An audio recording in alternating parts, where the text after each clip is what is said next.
I'm working on my third career. And how my thinking evolved as I went from one career to the next is somewhat what I'm going to talk about. Now, it turns out at lunch, I met an individual whose name I now forget. I'm terrible. Brian. And it turns out Brian's working on, as near as I could count, his fourth or his fifth. And so he described how his thinking evolved with time and how he kind of moved from one career to the other. And I guess one of my main messages is you need to be aware of the possibilities and to think about opportunities as you go along, because the future kind of whizzes by. You don't recognize it, but it happens. And so strategic planning is a way to think about the future so that your mind is kind of ready when things happen that you can seize as opportunities. So at this point in my third career, I'm teaching strategic planning, and I'm teaching people who are in their mid-30s and their mid-20s, and they have very different attitudes about the future. And my teaching has shifted from organizational strategic planning, which I still kind of focus on somewhat, to individual strategic planning. And what I'm going to do in the next half hour to 45 minutes in a kind of a brutal fashion is rush you through what I teach in my course, which takes about 40 hours, okay, to just give you a flavor for what it feels like to think about the future and to think about what possibilities might exist. So I'm going to very quickly give you a kind of a first cut at what is strategic planning, then talk about life expectancy very quickly, and then for most of the session, hopefully, get you to do some work, have you think about the future, your future, and start brainstorming about it. Okay, so fasten your seatbelts. Everybody. Well, I'm in my third career, but I'm already trying to figure out what's next. And is it another career? Is it one of my friends has decided to retire from official work? I mean, the trick is, how much structure do you need in your life? And how do you develop it? One of my friends has decided he doesn't want any more of the structure of a job, of showing up somewhere. So he's trying volunteer service. He's volunteering in a hospice. He's volunteering in a seafarer union home. And he's seeing what it's like to see if that fulfills him enough to make that his next activity. So, you know, here I am at age X, and I'm thinking about my future, as everybody else will, and trying to decide, do I want another job? Do I want a volunteer service? What kind of activities do I want to pursue? My theory being, just personal opinion, that intellectual activity is the key to good long life, that as long as you remain active intellectually, then the rest follows. Okay. So I'm going to talk about strategic planning, personal strategic planning, and life expectancy, and then you're going to do a 30-second elevator speech. So whatever the strategic planning, and I thought it was interesting because Professor Gill kind of had the same questions. If you're doing strategic planning, but this was about complexity, yours was, there are 3 questions you have to answer. Who am I? Who are we? Where do we want to go? And how can we get there? Now, I haven't posted these view graphs, but after I'm done, I'll put all this stuff up on the website if we can arrange it so you can have access to it. These 3 questions, and you have to be honest. You have to try to answer them honestly, which is the hardest part. Strategic planning is a vector as opposed to a plan cast in concrete. It's kind of your stated direction, and it's a way of communicating to other people where you want to go. And as things happen, you can adjust that vector. It's very not a plan cast in concrete. It's going to change with time. And how you react to the change is what you think about all the time. So think of it as a vector. Think about change. For all the people, this presentation will be placed with the video. So just in case you are taking notes, you don't have to take that much note and just listen to him, because it will be in the web. Okay, the video. Good. This is just an expanded version of the 3 questions. Many of you have heard of SWOT, strengths, weaknesses, opportunities, and threats, and that's kind of the beginning of the who are we. Where do we want to go? You start to develop strategic options and goals. And quite often, the plan fails here. People get exhausted creating the strategic goals. I did this once. Created a great plan. Everybody walked away. Hadn't developed actions. Hadn't assigned responsibility. Nobody did anything. The hardest part is getting the disciplined follow-through to make things happen. You're trying to change an organization when you create a plan. People hate change. They react negatively to it even if they don't understand what it is. And so the minute you create the plan, they start creating the excuses for why they don't have the time to do it, why it won't work. And so you have to be prepared for that resistance. I call this linear strategic planning. There's an article by Collins and Porras, and it says that a plan has 4 parts. So this is to get you, again, to think about what your plan should have. The first part is your core purpose. Think of it for a person or for an organization. What's the one thing you would continue to do if you had to start shedding things? Money's going down, time's being reduced, you're becoming less capable of doing multiple things. What's the one thing that you're going to hang on to, that you're going to continue doing? Core values. You ought to have 3 or 4. If you have 10, you have a laundry list. So what are the values that to you are most important, that you want to continue to have as important to you no matter what? And then they talk about the envisioned future. One way they characterize it, and it's for an organization, but you can picture it for yourself, is imagine a reporter comes in 20 years to write about the organization. What would you like him to say? What's the big, hairy, audacious goal? What is it that you aspire to do? And what's the vivid description? How would you write that down? What are the attributes or the characteristics? So to me, this is a nice capture which you can use for an organization and you can use as an individual.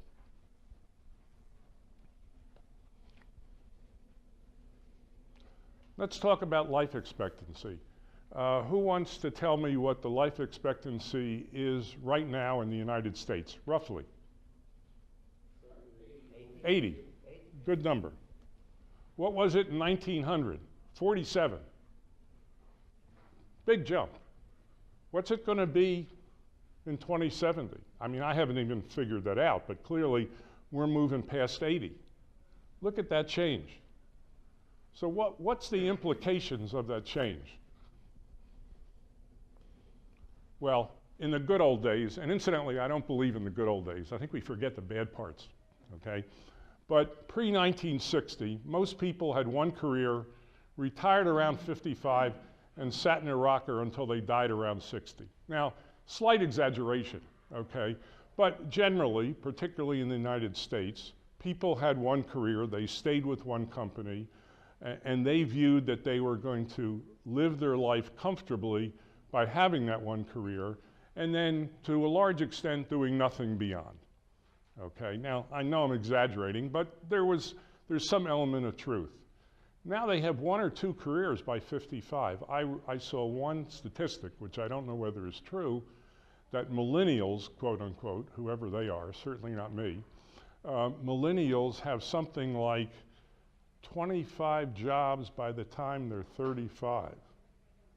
Now, I'm struggling to figure that out, but again, the point is there's much more mobility, there's much less job loyalty, and so now most people have 1 or 2 careers by the time they're 55 and still have almost 30 years of life remaining.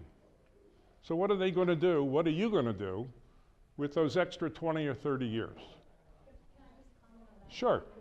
And I'm seeing it for my students in terms of their goals. My younger students now in their 20s are developing planned goals that by age 58 they want to retire. Yes. And I'm thinking, really, that's what you want? But I mean, I don't pass any judgment. Right. But I'm like seeing that kind of strange rebirth, which I find, for me, I can't even fathom that. And it may be that their definition of rebirth, of retire, is different, that they may think, well, after they're 55 or 58, they can do what they want to, as opposed to what they have to. But even that, there's a lot of thinking that needs to go on about the individual's future.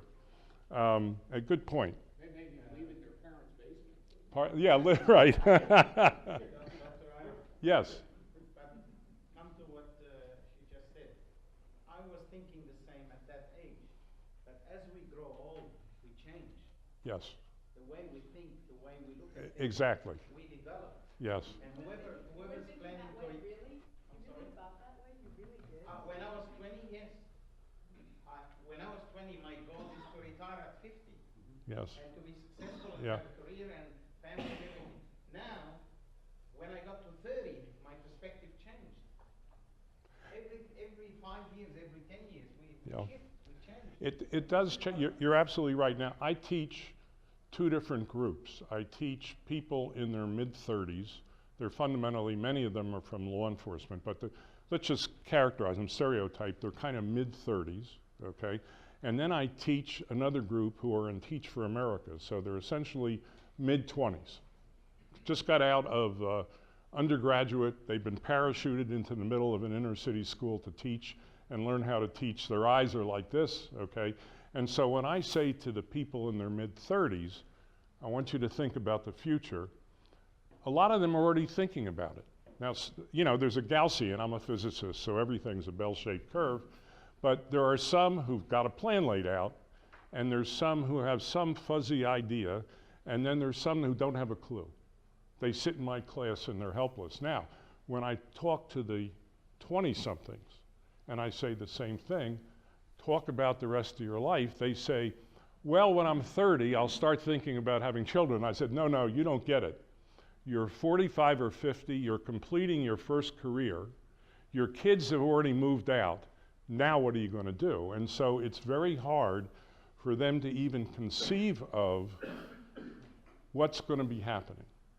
And one of the things, obviously, that this does is push them to start having that dialogue, that internal dialogue with themselves. And on Thursday, when I'm giving one of the keynote, I'll talk about the fact that having taught a number of these students in the hundreds, I did a survey to see how the teaching of this to them had impacted their thinking about their lives and their planning. And it does start to have some effect on a lot of them. So anyway, these are the two questions that I raised for people. What are you going to do with the rest of your life? And how are you going to start preparing for it? And I'll give you an example. When I do this in class, I've done this in class, I have a student and they said to me, well, I'm thinking of starting a small business. And I said, well, my understanding is that's a lot of fun, but it's pretty hard. Do you know what it's like? And they said, well, I'm finding out. I'm working Saturdays for free in one of my friend's small businesses, so I can see what it's like. And so I've watched people start to do those kind of experiments because, of course, you may discover you don't like what you thought you wanted to do, and you need to develop another plan. And so thinking about what you may want to do in the future should lead you to doing experiments to see whether you like what you had in mind, and also to prepare for the opportunities you might have. So these are the two questions that I have my students think about, and to some extent, I'm going to get you to think about. So we're now going to do a 30-second elevator speech. It's going to be kind of a brutal process, because remember, I take kind of days to do the same thing. But this is all based on linear Western thinking. I mean, if we really believe in the moment is important, that we don't ever know the future, because whatever we're thinking about future is based on our experiences so far. So there is really no way we're going to know unless we have, say, concrete stuff like money. I have $1,000, and if I spend whatever, then it will be. But you know, who am I? Where am I going? Those things are, whatever we're thinking is based on now. We will not know the future. Well, he and I talked about that at lunch, and I mean, I understand what you're saying, but the reality is if you spend some time thinking about who you are and what you think you would like to do, then what I think it does is open you up to opportunities.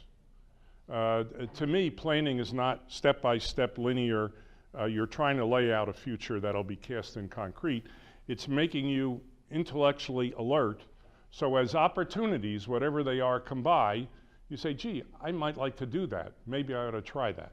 I would add that this is a necessary condition to nonlinear thinking and to cybernetic loops. Opportunities, I agree with It's not you. just linear. When you think about all this, Yes. opportunities, I agree with you. However, we don't actually know the future. You know, you talked about. There's no question. Right. What it does, well, I'll give you an example, which we talked about. I always had thought I'd like to try teaching. I had never had the opportunity.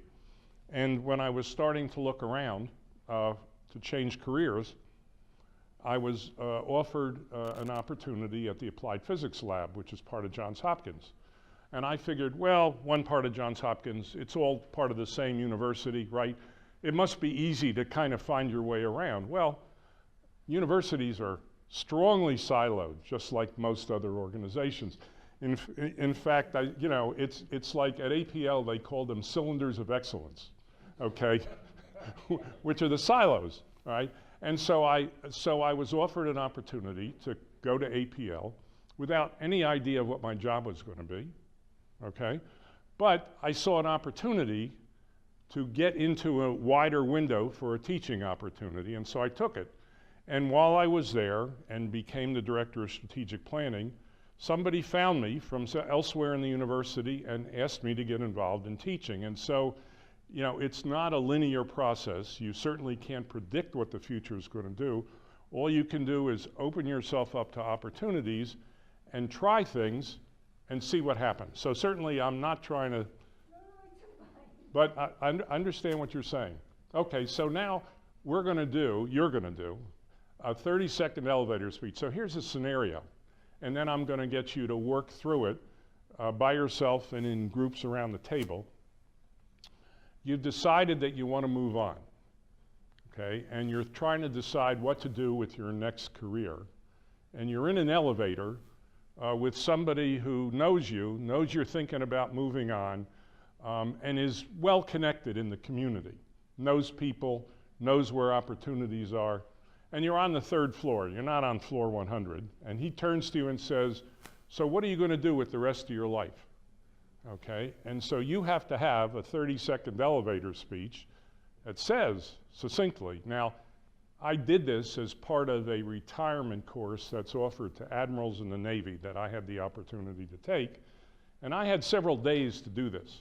And you're going to have about 20, 25 minutes, okay? So it's certainly going to be less than perfect. But the point is, you will be thinking about what you're going to do with the rest of your life so you can respond succinctly to somebody who asks you that question. So I'd like to start out by giving you about, well, let's say 10, 12 minutes by yourselves, okay, individually. I'd like you to start brainstorming. You've finished your first career, all right? Whatever age that's going to be, you're pretty much done with that. What are ideas that you've thought about that you would like to do in a 2nd or 3rd career?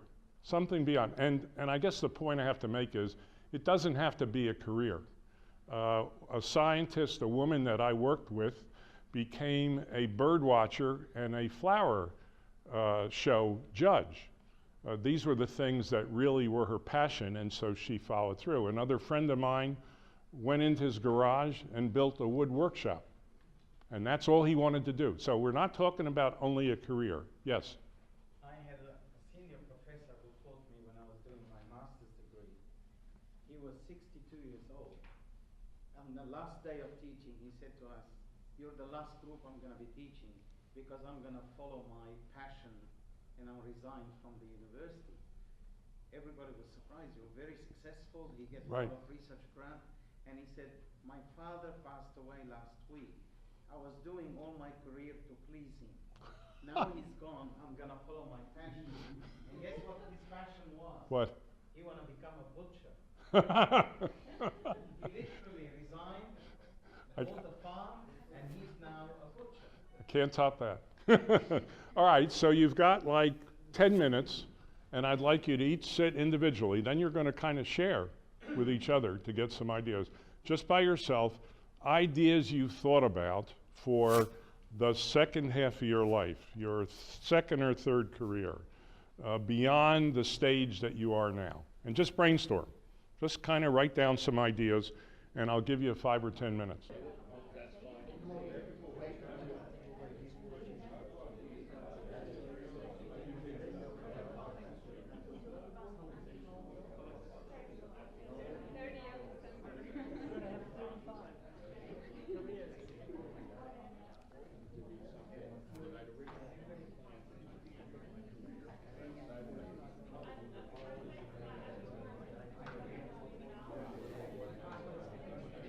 Okay, I know I'm moving at kind of a brutal pace, but this is just to give you a flavor, not to start you thinking. So now, 5 minutes more? All right. A lot of energy. Go around the room, everybody, and say, so what are you going to do with the rest of your life? And you need a succinct statement, 30-second elevator speech. All right, believe me, it's going to be rough, but you'll get a flavor for it, and you'll also hear other people's ideas. So, a couple minutes, 30-second elevator speech in response to the question, what are you going to do with the rest of your life? And again, when I did this, I had several days to go from pages to 30 seconds. But the point was the same. If somebody comes up to you and you're thinking about the future, and they say, well, what are you going to do? And you say, well, I don't know, I'm thinking about it. That's going to go nowhere. So the question is, do you have kind of a concrete idea, even if it'll change, even if it's just one of the ideas, some concrete idea of the things you would like to try or the thing you want to do in that second half of your life. So this is, kind of an experiment, a rough one. All right, I'll give you a couple minutes of your life. Okay, well, I think for the next 9 years, I'm going to do pretty much exactly what I'm doing right now, because I actually am having a blast doing it. Then my goal is to cut back, do some ad hoc teaching, and focus on writing entertaining, lowbrow science fiction and fantasy novels. Oh, I like to read them. A lot of fun. Thank you. So what are you going to do with the rest of your life? Well, I'm pursuing a degree in cybersecurity, and one of my goals in pursuing this degree is to teach to more women and to bring women into the classroom in cybersecurity so they can feel good about it. As well, I'm working currently with a Brazilian university, and my official role with them is Chief Academic Officer, but we're such a newbie little startup. I really want to see this grow, and I want to have hundreds of students perhaps in the next 5 to 10 years. And the third thing, which is my true passion, I'd like to work for or volunteer for the Humane Society, because I really, truly love animals and would like to have either an app or do something with the technology to make it easier for people to adopt or put up pets for adoption online. And the last quick little thing is that I want to be financially relaxed into the future. Thank you. So what are you going to do with the rest of your life? Help people. Pardon? Help people. Help. Help. Okay, thank you. What are you going to do with the rest of your life? I wanna, get my own business, and after that, I can teach young people to, get their ideas to startups. Startups. Start to be entrepreneurs in the future. Thank you. So what are you going to do with the rest of your life? Today, I'm teaching where I do school laboratories at my university. So, the teaching is a big pleasure for me. So, my goal is to become a doctor.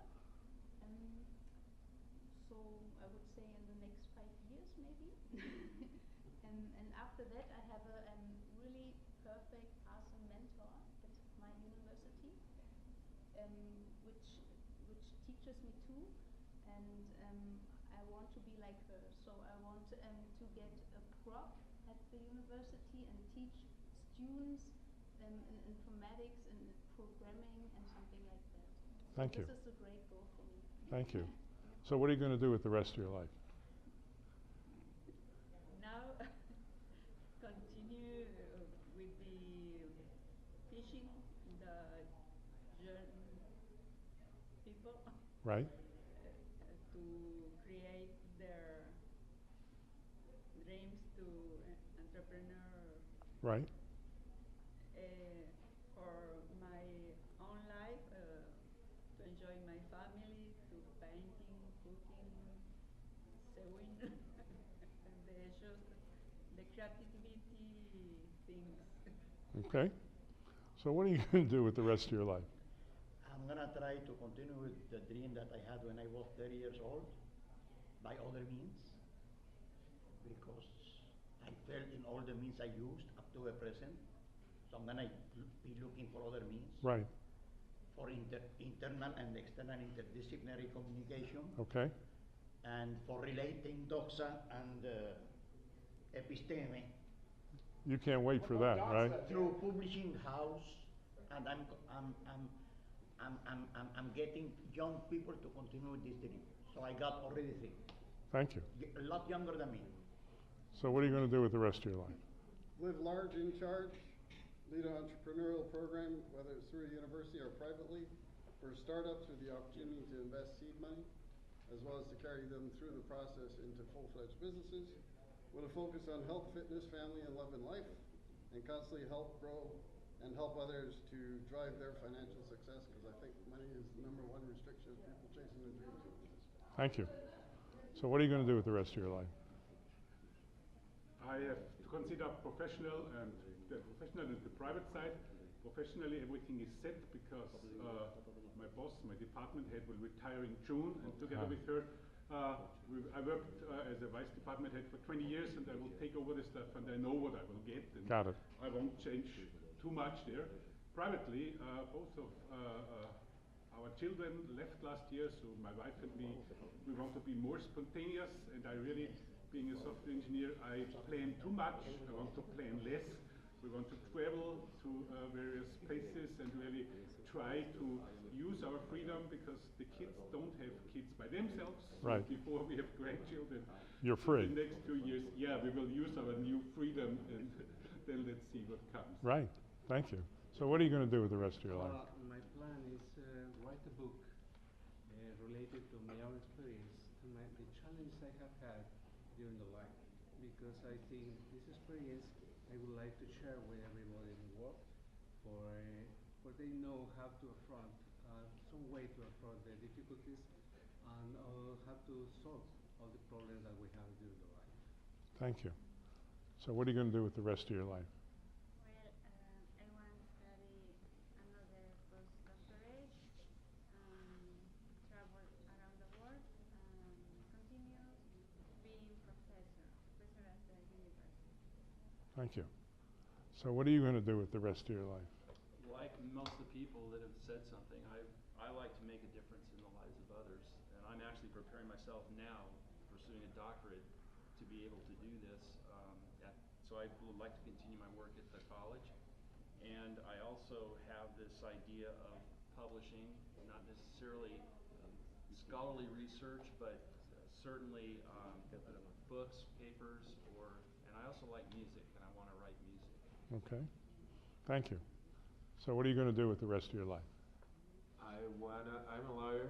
As a lawyer, we work a lot with conflicts, and sometimes the lawyers, their role, in our role, we potentialize the conflicts. And my choice, what I do in the rest of my life, is potentialize the resolution of the situation, make the 2 parts bringing a good solution for each one. And that's involves a lot of things, but the main idea is mediates conciliation. Thank you.